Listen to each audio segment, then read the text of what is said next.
Hello guys. आज है 31 मार्च और देखा जाए तो ये पूरा साल काफ़ी ख़राब रहा निफ्टी और अपने मार्केट के लिए, इवन पोर्टफोलियो के लिए भी। मैं थ्रेड पे अपना डेली लेवल पे अपना पोर्टफोलियो शेयर करता हूँ और उस पे देख सकते हैं कि मेरा पोर्टफोलियो अभी अराउंड 8 to 9% लॉस तक आ चुका है, जो कि एक टाइम पे 20% अप भी था। तो ये है सबका कहानी, मोर और लेस यही होगा, या इससे बुरा होगा, किसी का इससे अच्छा होगा।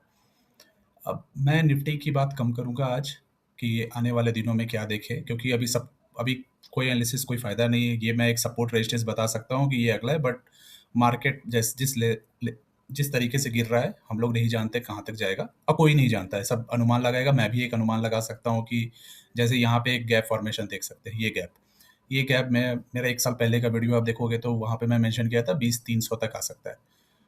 अब मैं भी बोल दूंगा कि 20-300 आ जाएगा, यहाँ से 2000 पॉइंट, जो मोटा मोटी 5% होता है। 5% करेक्शन और हो सकता है इजीली, जो सब एनालिस्ट बोल रहे हैं। बट ये कोई फायदा नहीं, बिकॉज यहाँ पे कोई किसी का पैसा बचने वाला है नहीं। जिसका पैसा अगर जो डिप पे बाई कर रहे हैं उनका खत्म हो चुका होगा, और जिनका सैलरी आता है वो एसआईपी कर रहे होंगे। अब एक बच्चा है बोनस, जो आईटी प्रोफेशनल्स है जिनका बोनस आता है मार्च के बाद, मार्च अप्रैल मई में। अगर उनको मौका मिला तो शायद वो बाई करेंगे। अब पॉइंट है कि करना क्या है।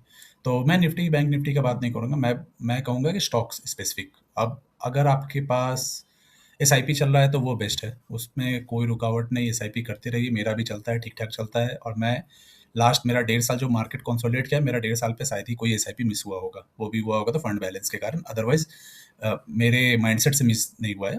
फंड नहीं होगा तो हो सकता है मिस हो गया होगा। अगर आने वाले दिनों में और डीप जाएगा, या आपके पास बफर है पैसा का, जैसे सैलरी आ रहा है, कुछ लगाना है, तो इसमें नो ब्रेनर है। अगर आप यूज़ नहीं कर रहे तो अपने आप को लॉन्ग टर्म इन्वेस्टर नहीं बोलिए। I am not talking about trader, I am just talking about investor. अगर लॉन्ग टर्म इन्वेस्टर है तो गो एंड बाय।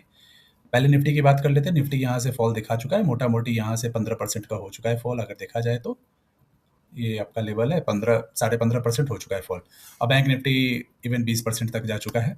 अब ये फॉल के बाद यहाँ ये एक मेजर सपोर्ट है जो हमें दिख रहा है, जो अगर देखा जाए 4 जून का भी ये एक लेवल था 21,700। हो सकता है फिर से वो टेस्ट हो जो यहाँ पे हुआ था, फिर पिछले बार हुआ था यहाँ से एक रैली। तो ये एक होगा, वो ट्रिपल बॉटम टेस्टिंग हो जाएगा। बट अगर वो फेल होता है तो उसके बाद आप, तब तो मैं गारंटी ले लूँगा कि 20-300 जाना है। बट वो एक मेजर सपोर्ट है। मुझे नहीं लगता है कि अब ज़्यादा कुछ बचा है लड़ाई में। ये लड़ाई चलता रहेगा, ऐसा नहीं कि लड़ाई खत्म होगा। But crude is the major factor. अगर क्रूड का दाम कांस्टेंट है, लड़ाई कुछ भी हो उससे फ़र्क नहीं। क्रूड अगर कांस्टेंट है तो अपना मार्केट रिकवर करना स्टार्ट करेगा। बट ये पैनिक लास्ट लेग है, ये मेरा मानना है, लास्ट लेग। अगर ये अभी हम लोग का साइडवेज मार्केट नहीं होता तो मैं बोलता, अगर यहाँ पे लड़ाई हो रहा होता तो मैं बोलता कि यहाँ तक गिर जाएगा मार्केट 18,000 16,000। बट ये टाइम वाइज करेक्शन दिया, इसको भी आप देख लो कि 1.5 साल में मोटा मोटी 15% मार्केट भागता है। तो वो 15% नहीं भागा है और ये 15% गिर चुका है, तो 30% मोटा मोटी हो चुका है टाइम वाइज को अगर ऐड कर दे तो 30-35% निफ्टी गिरा हुआ है, जो हमारा पोर्टफोलियो रिफ्लेक्ट कर रहा है। तो ये हो गया निफ्टी की बात। बैंक निफ्टी की बात कर ले। बैंक निफ्टी में बहुत पहले एनालिसिस किया था मैं, अभी रिसेंट टाइम में नहीं किया हूँ। तो अगर बैंक निफ्टी देखा जाए तो ये आपका, ये मैं इसे हटा देता हूँ, बहुत पहले का है, कोई फ़ायदा नहीं है।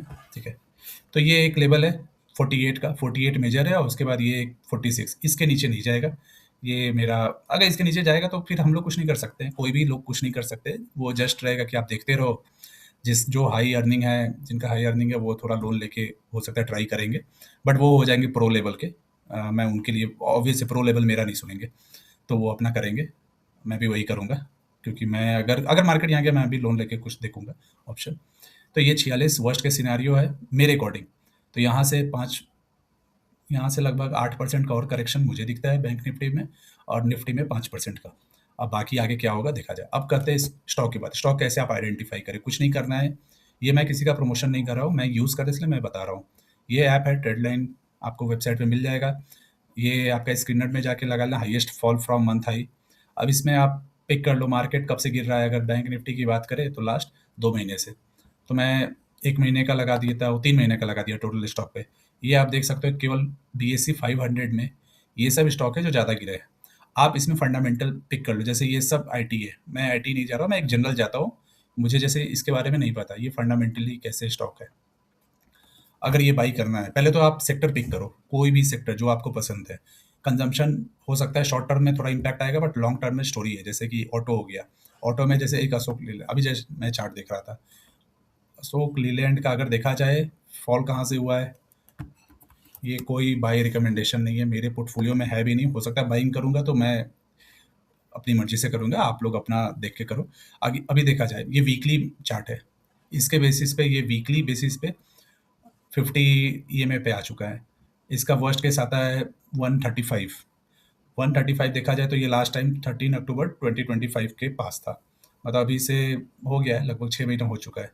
और ये अब इसका यहाँ पे बॉटम बना था, जो कप एंड हैंडल बनता है वो यहाँ बना था। तो 130 बहुत अच्छा लेवल है। अब इसको आप जितना नीचे बाई कर लो इस लेवल के आसपास, वो बेस्ट बाइंग जोन है। अब कहने जाने को तो यहाँ भी जा सकता है, बट ये इतना नहीं सोचते हैं हम लोग, थोड़ा शॉर्ट टर्म सोचते हैं। जो अगर यहाँ पे दिखाया था ये 23, मतलब ये आपका 2 साल 3 साल होने को है। मैं यहाँ से फिबोनाची करता हूँ, यहाँ से मार्केट भागा है, केवल इस स्टॉक का मैं बात कर रहा हूँ।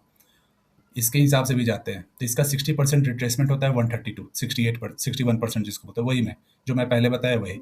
वर्स्ट के सिनेरियो मैं जो ये बोल रहा हूँ वो तो फिर हो गया कि आपका पूरा वैसा नहीं आना चाहिए। तो अगर आपको बाइंग करना है तो ये एक है, तो पिक करो आप इसमें, सेक्टर जाओ, सेक्टर में जैसे डिफेंस। जैसे मुझे लगता है डिफेंस आने वाले दिनों के लिए भी अच्छा है। अगर आपको डिस्काउंट में मिल रहा है कुछ कुछ जो आप एकोमुलेट कर सकते हैं वो प्लीज़ करो, मैं तो कर रहा हूँ। मैं अभी एच ए एल बाई किया हूँ एक स्टॉक पिछला ही दिन, और आइडिया फॉर्ज मैं देख रहा हूँ, अभी बाई नहीं किया हूँ। तो मैं एक एक करके स्टॉक, जेनटेक मेरे पास है, पारस मैं सोच रहा हूँ बाइंग करने का, तो मैं अपना ऐड कर रहा हूँ। मैं इवन वो मैं बता देता हूँ, ये आपका एक और जो स्टॉक है, हज़ार के भाव के पास है कोई, मैं भूल रहा हूँ उसका नाम, वो भी मैं खरीदा हूँ। अब आते हैं इस पे, आप इस पे आगे 3 मंथ में फॉल देख लीजिए 40%। जेके ये आपका मिड कैप और स्मॉल कैप में आ जाएगा, आप उसको सोच के करो।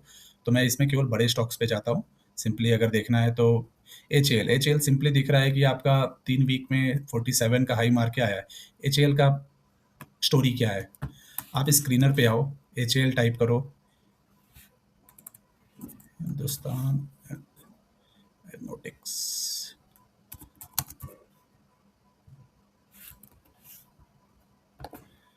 ये आपका हो गया। ये स्क्रीनर आपको एक ब्रीफ में सब कुछ बता देता है, जैसे यहाँ पे प्रॉस एंड कॉन्स है, कंपनी के बारे में आप पढ़ लो कि पुअर सेल्स ग्रोथ है, पास्ट दिस दिस। इससे आप डिसाइड कर सकते हो। इन शॉर्ट, आपको कहीं जाना नहीं, किसी से बात नहीं करना है। ये पीयर्स कंपनी है, दिखा देता है कि मीडियन पी चल रहा है 47, इस कंपनी का पी आ चुका है 26 का, क्योंकि 26 एच के अकॉर्डिंग बहुत अच्छा है। मार्केट कैप 2 लाख 2.5 लाख करोड़ किया है, तो इसमें सोचना नहीं है कि कंपनी कैसा है इसके बारे में। जैसे हाँ, बीडीएल में बाई किया हूँ 6-7 स्टॉक, तो ये सब अच्छी कंपनी का लिस्ट है। इसमें से आप देख लो कि कौन किसका पीई कहाँ है। जैसे गार्डन, इसका भी पीई अच्छा दिख रहा है, बट आपको फंडामेंटली कैसा लग रहा है वो आप डिसाइड करो। ये हाई लेवल रिजल्ट पे आ जाते हैं। रिजल्ट इसका ग्रो किया है, अगर मैं लास्ट 2 साल का ही बात करूँ ना, यहाँ पे हाई बनाया था। इस क्यों? क्योंकि ये रिजल्ट भी अच्छा था। अभी देखा जाए तो फिर से ये रिजल्ट पुराना वाला आ गया, इसलिए अभी मार्केट लो बना रहा है। मार्केट लो तभी बनाता है जब आपका न्यूज़ खराब है और स्टॉक का परफॉर्मेंस खराब है। स्टॉक का परफॉर्मेंस अच्छा रहेगा तो मार्केट स्टॉक लो नहीं बनाएगा। तो इसीलिए ये फ्यूचरिस्टिक सोचिए कि आपको कल को ये अच्छा करेगा, इसलिए आज अच्छा भाव पे मिल रहा है। अगर ये इसका रिजल्ट ये 5,000 करोड़ फिर से पहुंच जाएगा प्रॉफिट बिफोर टैक्स, तो इसका मतलब है कि ये आपको भाव जो है फिर से 5,000 से 6,000 ईजिली जाएगा।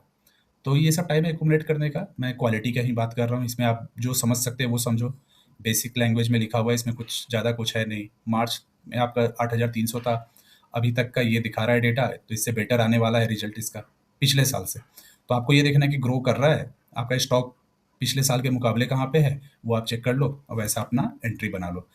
आई एम नॉट सेइंग कि ये एंट्री अच्छा है। अगर मैं मुझे अगर खरीद मेरा बाइंग मैं बता देता हूँ, उसके बाद मैं बताता हूँ अगर मुझे लेना है फिर से और कुछ तो मैं कहाँ लूँगा। मेरा बाइंग यहाँ पे 3,300 के आसपास है पहले का, पिछले लास्ट टाइम मैं यहाँ पे बाइंग किया था, बॉटम नहीं इस लेवल पे। अभी मैं कल एक ऐड किया हूँ एक स्टॉक यहाँ पे, क्यों? क्योंकि ये इसके पास आ चुका है। ये आपका 100 वीकली बेसिस पे मूविंग एवरेज है। तो ये इसका एक बहुत खराब के सिनेरियो अगर देखा जाए, लास्ट टाइम 3,000 था आपका 2024 में, वहाँ से आपका 2 साल हो चुका है, वो स्टॉक वहीं का वहीं है। तो मैं वैसे देखता हूँ। स्टॉक भागा ज़रूर है, अगर भागने पे बात करें तो अच्छा भागा है, इसमें कोई डाउट नहीं है। और भागने का ये आपका लगातार यहाँ पे 22 में आपका 700 का था, और ये भागते-भागते 5,000 तक का गया है। तो मैं एक्सपेक्ट कर रहा हूँ कि ये ऐसा नहीं कि अभी जाएगा, ये आपका 5,000 जाने में हो सकता है 1.5 से 2 साल लगा दे, उसके बाद ये बड़ा ब्रेकआउट इसके ऊपर देगा। वो अभी बहुत टाइम है। मतलब मैं 1.5 साल से पहले एक्सपेक्ट नहीं कर रहा हूँ कि ये ब्रेकआउट देगा, बट मुझे पता है 1.5 साल बाद मुझे ये लेवल नहीं मिलेगा जो आज कल में मिल सकता है या आने वाले कुछ वीक में। वर्स्ट केस सिनेरियो कहाँ तक दिखता है मुझे, इस स्टॉक का वर्स्ट केस ये दिखता है 26।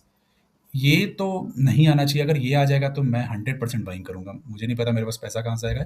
अगर ये लेवल आ गया मैं 100% बाइंग करूँगा। मैं शायद किसी को बताऊँ भी नहीं, बट मैं बाइंग करूँगा अगर यहाँ तक आ गया। बट यहाँ तक नहीं आएगा। अगर ये आ गया तो एचएल, अगर मार्केट मतलब आपका 18,000 जा चुका है, अगर यहाँ तक आ गया तो मैं एक्सपेक्ट कर रहा हूँ इसी के आसपास, वर्स्ट केस में 26-2800। तो आप प्लान कीजिए। तो इस तरह स्टॉक पिक कीजिए, किसी भी सेक्टर, आप सेक्टर आइडेंटिफाई कर लो। एग्जांपल डिफेंस हो गया, ऑटो हो गया। ऑटो में आप चेक करो, बहुत अच्छे-अच्छे स्टॉक है, जैसे कि मारुति सुजुकी, बैटरी रिलेटेड हो गया, अशोक लीलैंड में बात किया। बॉश मैं देख रहा हूँ, मैं अभी तक बाइंग नहीं किया हूँ। बॉश एक अच्छा कंपनी है, नो डाउट। और आई डोंट थिंक कि जो मार्केट में रहते हैं उनको पता नहीं होगा इस कंपनी के बारे में। भले बाइंग नहीं किए होंगे क्योंकि हमेशा ये महँगा स्टॉक रहा है। अगर देखा जाए ये साइकिल, ये आपका लेवल यहाँ पे भी था 2 साल पहले, ठीक है? 2 साल पहले जो लेवल था वो आ चुका है। तो मोटा-मोटी सब कुछ 2 साल पुराना लेवल पे आ चुका है। ये हाई कहाँ से? 42,000 से। अभी इसका डाउन साइड कितना हो चुका है? आपका 33 32% हो चुका है। और ये स्टॉक कहाँ तक जा सकता है? No idea. I don't think किसी को आइडिया होगा। मैं एक एजम्पशन लेता हूँ, जब यहाँ से रैली स्टार्ट हुआ है, ये इस पॉइंट से रैली स्टार्ट हुआ है, मैं इसे इस पॉइंट से लूँगा। तो आप देख लो, ये आपका डाउन साइड कहाँ तक आ सकता है? ये आपका तो 50% रिट्रेसमेंट हो गया। हमेशा आप लोग जान, क्वालिटी स्टॉक हमेशा 50% से रिट्रेस करता है। मिड कैप आपका 61 से करता है, स्मॉल कैप आपका 78 से करता है। ये मार्केट का रूल है। ऐसा नहीं बोल रहा हूँ कि यहाँ से रिट्रेसमेंट नहीं, इसके नीचे नहीं जा सकता, एकदम जा सकता है मार्केट सिनेरियो में। बट अगर बेट लेना होता है खराब माहौल में, अच्छे माहौल में जो अच्छे स्टॉक होते हैं वो यहाँ से रिटेस्ट करके उठ जाते हैं। मिड कैप और स्मॉल कैप यहाँ से, वर्स्ट केस में यहाँ से उठते हैं। बट जब खराब माहौल होता है तब आपका जो अच्छे क्वालिटी है वो 0.5 तक रिटेस्ट करते हैं। तो मेरा मानना है जो स्टॉक यहाँ पे आपका 14,000 था, उसका हाई है 42,000, उसका एक अच्छा लेवल 28 तक बन रहा है। 28, तो ये अच्छा लेवल है। मैं कोशिश करूंगा अगर इस लेवल तक आ जाए 26-25 या वर्स्ट केस में 24, उस बीच में बाइंग करने का। अगर नहीं आता है तो कोई इशू नहीं है, क्योंकि इसमें जाना है तो बहुत मोटा, इसको मैं एवरेज नहीं कर सकता हूँ। आप ये समझो ये स्टॉक एवरेज के लिए नहीं है। बड़े प्लेयर भले बाय एवरेज करें, मैं उतना बड़ा नहीं हूँ, तो एवरेज वाला ये स्टॉक नहीं है। इसीलिए मैं इसको बस इसी लेवल पे लूँगा। अगर 24-25 तक आ जाए तो अच्छा है, और वर्स्ट केस में ये 19 तक जा सकता है। तो 19 तक जाएगा तो बहुत बड़ा हो जाएगा फॉल। अगर 19 तक गया यहाँ से, तब भी 30%, जो कि ऊपर से देखा जाए तो काफ़ी ज़्यादा हो जाएगा। तो वो सिनेरियो कम बनना है, बट ठीक है। आप अपना, मैं बताना चाहता था मैं पिक कैसे करता हूँ स्टॉक। मैं थीम पिक करता हूँ, जैसे मैं वाटर थीम में पैसा लगा रहा हूँ। आप अपना वाटर थीम देखो, आपको जो स्टॉक अच्छा लगता है वो। मैं एआई थीम में लगाया हूँ कुछ पैसा मेरा केन्स में लगा हुआ है। मेरा केन्स का भी बाइंग है, ठीक है। अब ऐसा नहीं है कि वो आप जाके बाई कर लो, मैं कोई प्रो नहीं हूँ कि आप मेरा सुनो। बट मैं अपना लेवल बता, मेरा बाइंग लेवल यहाँ 38-39 के आसपास था। तो मेरे लेवल से नीचे है। मैं कल एक एवरेज किया हूँ बाइंग करके, तो हो सकता है 37 तक आया होगा। पहले का 2 स्टॉक था और अभी 1 लेके 3 हो गया। ये स्टॉक क्वालिटी है, इसका कोई डाउट नहीं कि क्वालिटी नहीं है। ये 700 का स्टॉक 2 साल में आपका यहाँ तक गया है। तो अब ये कंसोलिडेट कर रहा है, कहाँ तक आ सकता है? क्विकली हम लोग यहाँ देख लेते हैं। जो मैं सब में कर रहा हूँ वही, मैं इसमें कुछ अलग, मैं क्या बोला, क्वालिटी यहाँ तक में होता है। यहाँ पे पिछले बार रिटेस्ट करके यहाँ से गया था, फिर से फेल किया। ये एक अच्छा लेवल है। क्या ये फेल हो सकता है? 100%। अगर मार्केट गिरेगा तो ये भी गिरेगा मार्केट के साथ। क्या ये अच्छा लेवल है बाइंग करने का? अगर आपको 100 लगाना है तो 40-50 यहाँ लगना चाहिए। अगर आप समझोगे कि यहाँ हमेशा बॉटम पे लो, बॉटम पे कोई नहीं ले सकता है, भगवान या झूठा आदमी। तो मैं बॉटम बाई नहीं करता हूँ। हाँ, मैं बॉटम पे, मेरा रहता है कि हर हर एक डिप पे थोड़ा थोड़ा कुछ कुछ स्टॉक बाई करता रहूँ, ये मेरा टारगेट है। अब वो बॉटम आएगा नहीं आएगा मुझे नहीं पता। जैसे मैं कल भी 70,000 तक का बाई किया था कल के मार्केट में। तो ऐसा नहीं है कि वो बॉटम बन गया है। मुझे नहीं पता, या तो बॉटम है, हो सकता है। बट मेरे पोर्टफोलियो जो मैं शो करता हूँ वो 10, अभी 11 लाख का, 10.5 का, तो उस पर 70,000 कितना है आप ही देख लो। मतलब 7% है। तो 7 to 10% मैं बाइंग कर रहा हूँ, तो उसमें कुछ बड़ा अमाउंट नहीं है कि बॉटम में मैं लगा रहा हूँ। पहले का मेरा 22-23 का लगा हुआ है। तो यही था आज का वीडियो बनाने का। मैं कोशिश करूँगा मैं दोबारा बनाऊँ इस तरह का थोड़ा वीडियो, और आपको सब कुछ मिल जाएगा। मैं थोड़ा कुछ कुछ क्लाउड भी यूज़ करते रहता हूँ, कुछ बेहतरीन एनालिसिस निकालने के लिए। मैं कोशिश करूँगा फ्रीक्वेंट बेसिस पे वीडियो बनाऊँ, आप देखो, समझो। और ये तरीका मैं बताया हूँ पिक करने का, ये स्टॉक पिक करने मैं नहीं बोल रहा हूँ। मैं इसको बाई किया हूँ, मैं अपना बता रहा हूँ। आप अपना एनालिसिस कीजिए, आप जिससे बात करते हैं वो कीजिए। बट मेरा मानना, अगर आप एसआईपी करते हैं तो एसआईपी ना रोकें। स्टॉक बाई कर सकते हैं तो कीजिए, नहीं कर सकते तो म्यूचुअल फंड कीजिए। म्यूचुअल फंड हमेशा बेस्ट है। मैं इसलिए करता हूँ, मेरा म्यूचुअल फंड चलता है, मैं वो नहीं दिखाता हूँ, मैं दिखाना भी नहीं चाहता हूँ। बट स्टॉक मैं दिखा देता हूँ, बता देता हूँ। क्योंकि वो ठीक है, कोई इशू नहीं है। तो this is much for today. तो आप लोग अपना एनालिसिस कीजिए, जिसको जो भाई करना है कीजिए। मार्केट बहुत ख़राब है और ये सबको पता है, ऐसा नहीं कि मैं कुछ स्पेशल बता रहा हूँ, मार्केट ख़राब नहीं है। निफ्टी नेक्स्ट 50 ले लीजिए, वंडरफुल। मिड कैप 50 या निफ्टी नेक्स्ट 50 दोनों का भाव एक तरह का मूव होता है। स्मॉल कैप थोड़ा वोलेटाइल है, ज़्यादा गिरेगा, भागने टाइम वो दौड़ेगा सबसे ज़्यादा। तो मैं स्मॉल कैप और मिड कैप लेता हूँ, मैं पर्सनली अपना बता रहा हूँ। मेरा 70 to 80% शेयर उसी में, इसलिए मेरा पोर्टफोलियो ज़्यादा गिरा हुआ है, जो कि 9% तक है। बाकी लोगों का अपना चांस है, वो अपना प्ले करे। बट ठीक है, आज के लिए इतना ही। थैंक यू गाइस, मैं क्लोज करता हूँ।